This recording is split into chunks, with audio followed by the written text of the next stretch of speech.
KO Art of Sports right here with Marlen Esparza, coming off a third round KO victory.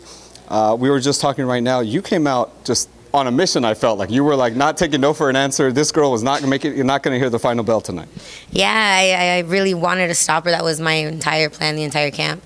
I had a lot going on, just preparing for it. Period. You know, with a lot going on. I mean, tons of things going on, and that was what I was focusing on the entire time. So I told myself that no matter what happened, that I was gonna stop her, no matter what. Not for me and for my boxing, not for my record, because I know that's what people want to see, but because I told myself with my brother that's what I was gonna do it for. So that was the only thing I was worried about.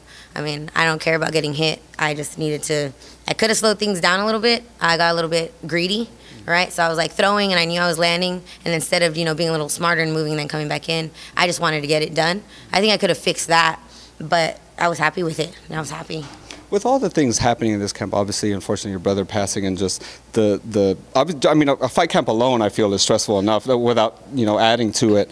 How much of a emotional release was it to get that victory, like you said, for your brother? You got the KO. This girl was not going to make it. What was that emotional release like? Just kind of thanking your brother for all of that. It was that was probably the most I've ever celebrated a win in my entire life. Like what you just saw wasn't anything crazy, but it was the most I've ever done for winning a fight. Usually I win.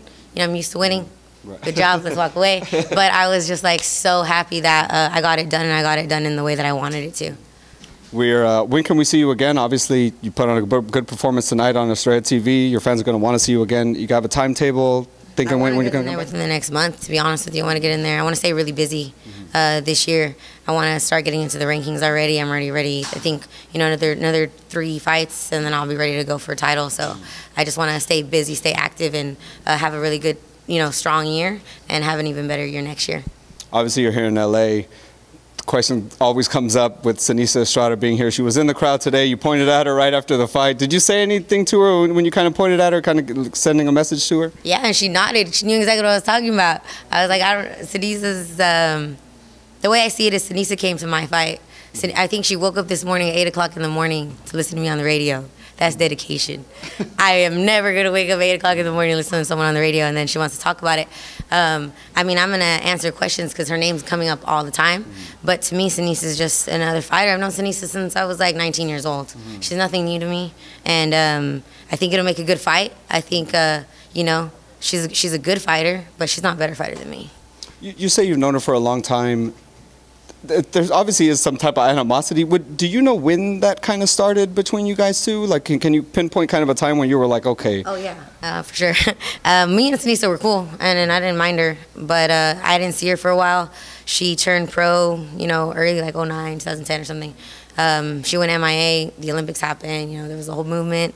And then when I started to started getting calls and stuff from promoters, the first thing people used to say, or the ones that I did talk to, about 4 or 5, were like, Seniesa said that you used to run from her in the amateurs.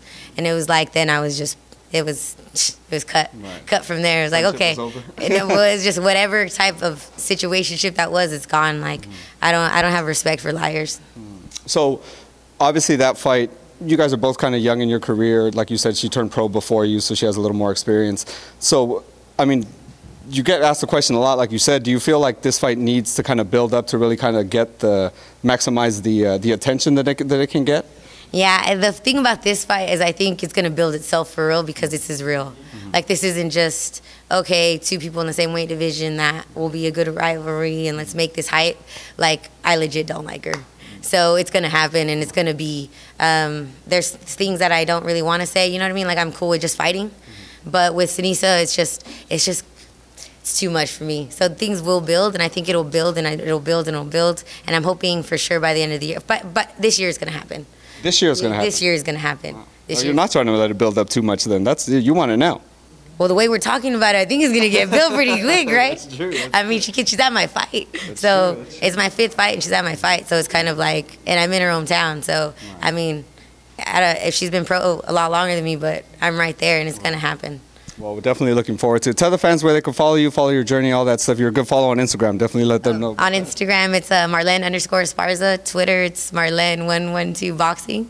And everything, just Marlen Esparza. Everything. I kind of caught that early. Thank you very much. Appreciate your time. Thank you. Congratulations. Thank you. Marlen.